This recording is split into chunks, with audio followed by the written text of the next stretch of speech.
Good morning, church. So, by quick show of hands, do we have any NBA fans here? Okay, there's a few of us, So I myself love basketball. I love basketball. In my honest opinion, it's the best sport in the entire world. Right? I know Father Simon over there would strongly disagree, and that's okay. That's okay. I mean, he's wrong, but that's okay. Right? But I love basketball. I love playing basketball, and I also love watching it. In fact, it's the only thing I watch consistently on TV. If you ask the priest that I live with, I'm an old man. I'm usually in bed by 9:30. But if there's a game on TV, it's a different story. So if you ever see me walking around here looking like a zombie, right? It's not because Halloween just passed. It's probably because there was a game on the night before and I didn't get much sleep. Okay, so for those of you who are not familiar with the NBA, let me tell you about a particular player who in the last decade has been one of the most entertaining players to watch. So his name is Russell Westbrook. Okay.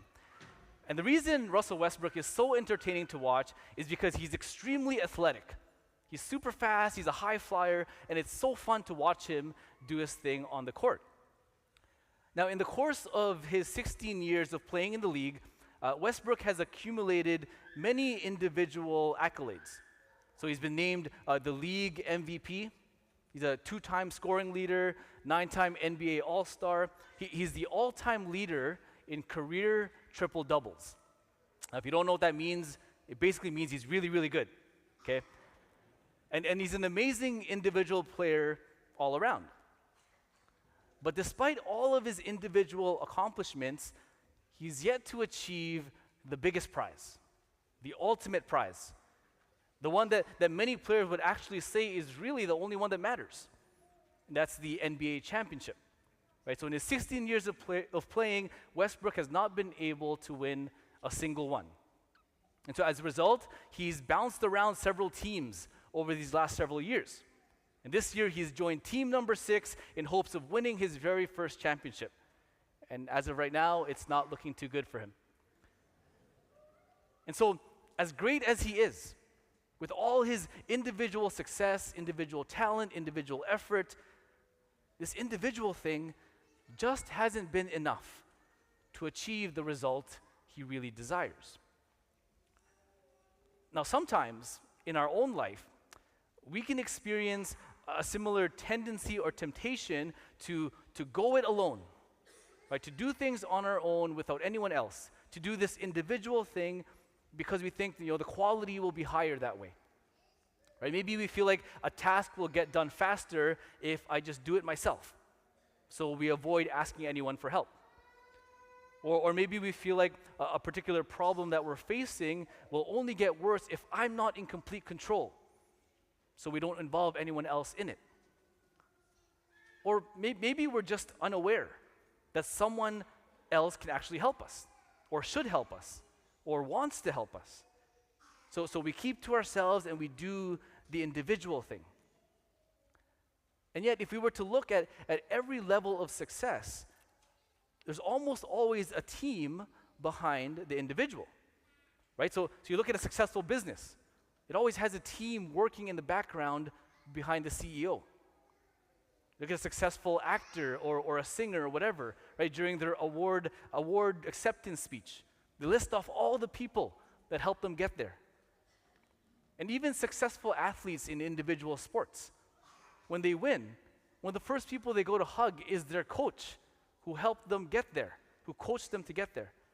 And sometimes the coach is even more excited than the athletes themselves.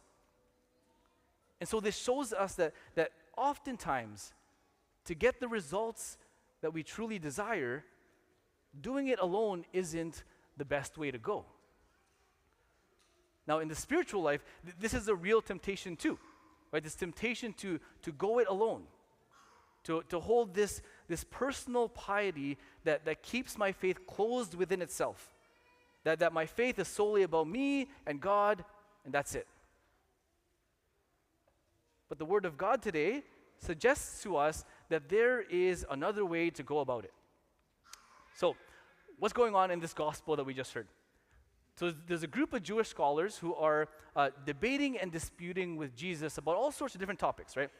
And like a boss, Jesus is shutting them down, right? He's preaching with authority and with wisdom. And one scribe who's genuinely amazed at Jesus' wisdom, he puts forward this unsettled question, perhaps a question that he himself is wrestling with. He says, which commandment is first of all? So for context, the Jewish law had a lot of commandments. In fact, it had 613 commandments. And each of these were to be kept and followed faithfully.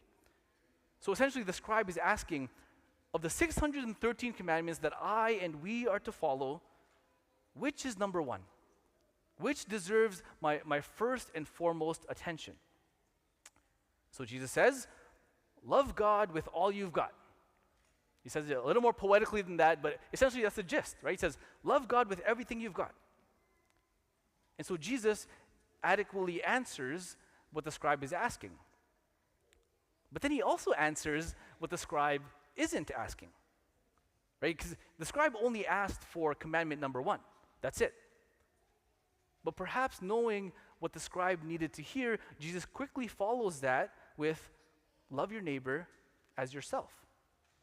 That's the second greatest commandment, he says. And then he wraps it all together to say that these two commandments together are your top priority. It requires foremost attention, and there's nothing else above them. So what is Jesus doing here? Well, that first commandment that Jesus gives, to love God with everything you've got, like that's to be expected, right? Not that it's easy to do, but in some ways it's obvious and it's expected to hear that as commandment number one. But in giving this second greatest commandment, Jesus is explicitly combining these two things, love of God and love of neighbor. And he's implying that these two things are inseparable. Jesus is making a very important point here. And maybe this is going to be scandalous, it's going to sound scandalous to some of us. But Jesus is saying, it's not enough to just love God. It's not enough to just love God. It's not just about me and Jesus. It's not just my personal piety. But as disciples, our personal faith needs to involve love of neighbor. It needs to involve loving relationships with others. And this is necessary. This is not an optional thing. Right? Faith is not just about me and God, and as long as that's good, I'm good to go, I'm all set. No, it's about me and others journeying towards God together, loving God together, helping each other love God more and more with all that we've got. Right? You see, because God designed us, and God designed the church in such a way that Christianity is not a solo project. Let me put it this way. Christianity is a team game. Being a disciple of Jesus is a communal experience.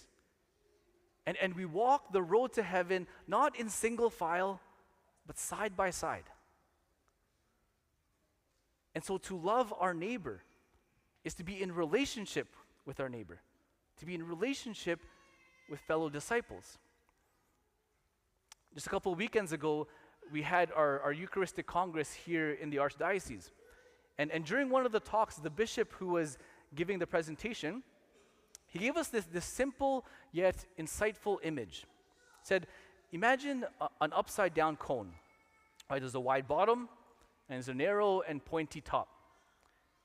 And he gave this simple observation that the higher you go into the cone, the more narrow the opening becomes.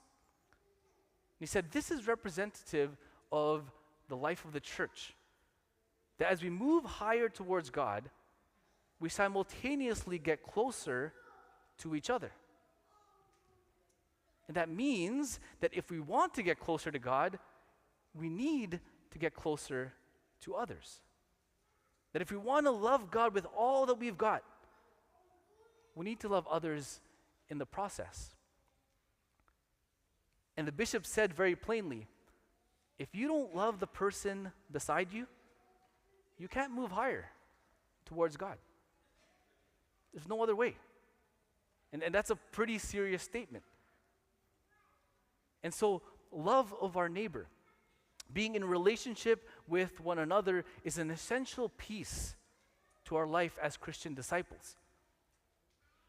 And what does it mean to be in loving relationship with our neighbor? It means to make their well-being as high a priority as your own. It means to genuinely want what is best for the other person. And ultimately, to love our neighbor means to help that person get closer to God. To help that person get closer to God. That's the highest expression of love for our neighbor. Do me a favor. Look to the person on your left and to the person on your right. So go ahead, just glance over to the people beside you.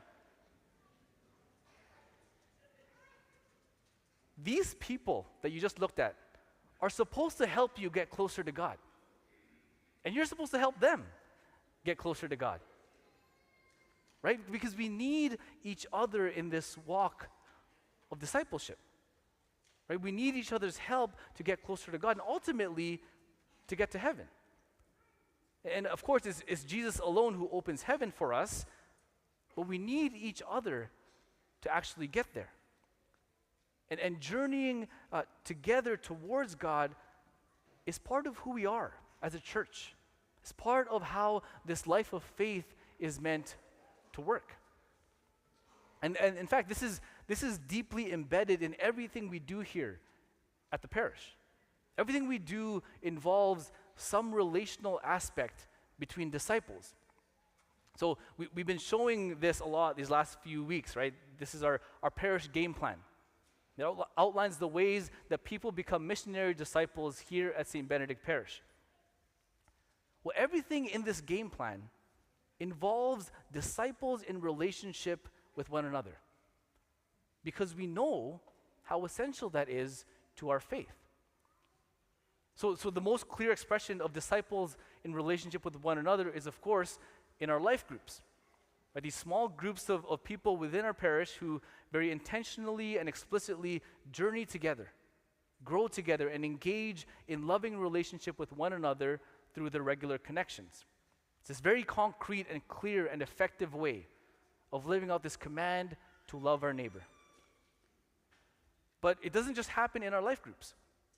So Alpha, if you've taken it or if you're currently taking it, you know that building relationships with others through small groups is an essential part of the experience. In fact, for some people, it's the most powerful part of the Alpha experience. And we push for that intentionally.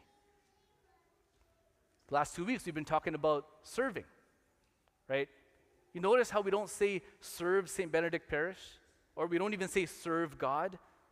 We say serve others. That's very intentional. Because serving others means more deeply engaging in relationship with our neighbor whom we are called to love. Our Go Out ministries, right, our efforts to help the wider community, we help a lot of people who are in need in various ways. But we don't just aim to give financial support or material help and then move on. Like, we try to build relationships with the people that we are helping. And we invite them to experience our community in some way beyond the financial and material help that we give them. And then similarly, all our sacramental programs here at the parish involves some sort of growing in relationship with others, journeying side by side with other families, with other couples, with other people who are also preparing for the same sacraments. And none of it is done as a solo preparation. And that's very intentional. And of course, here at Mass, right, we intentionally foster a sense of community every time that we come here.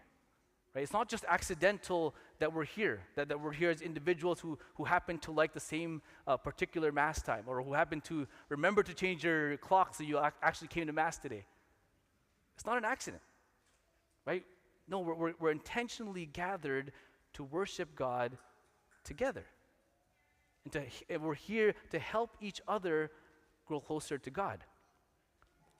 And so the point is this, that this intentional togetherness experience is deeply part of who we are and all that we do is part of how we are to live as disciples.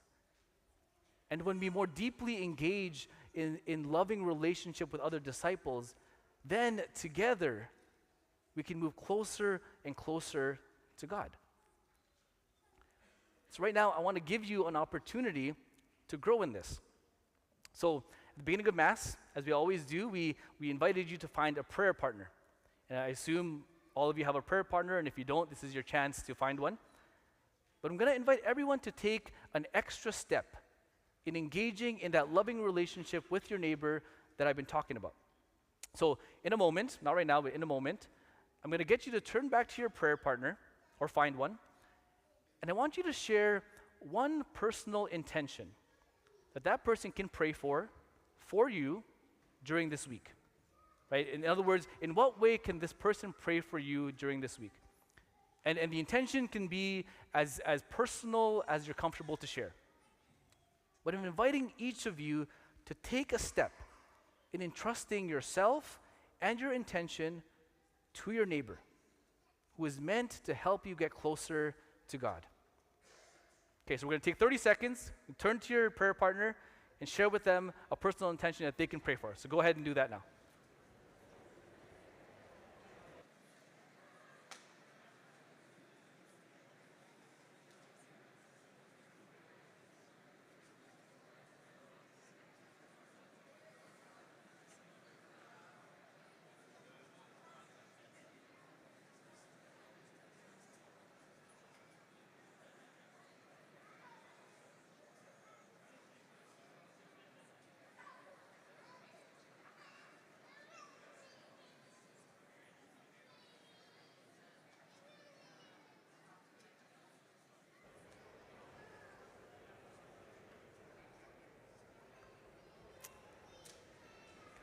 Okay, I'm going to bring us back together here.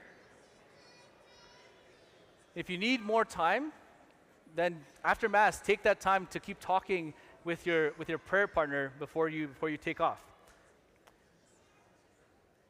But now that you've received your prayer partner's personal intention, take it home with you and lift them up in prayer this week. Right? Set yourself an alarm, put it in your calendar, remind yourself to pray for this person throughout the week as they pray for you and for your intention. Because friends, this is what the church is meant to look like and to feel like. Right? Disciples engaged in one another's lives, relating with one another, praying for one another. Right? This is meant to be a normal and common practice in our life of faith. And the more that we do this, the more we are loving our neighbor as we are commanded, and the more we're able to journey together, side by side, towards God and towards heaven.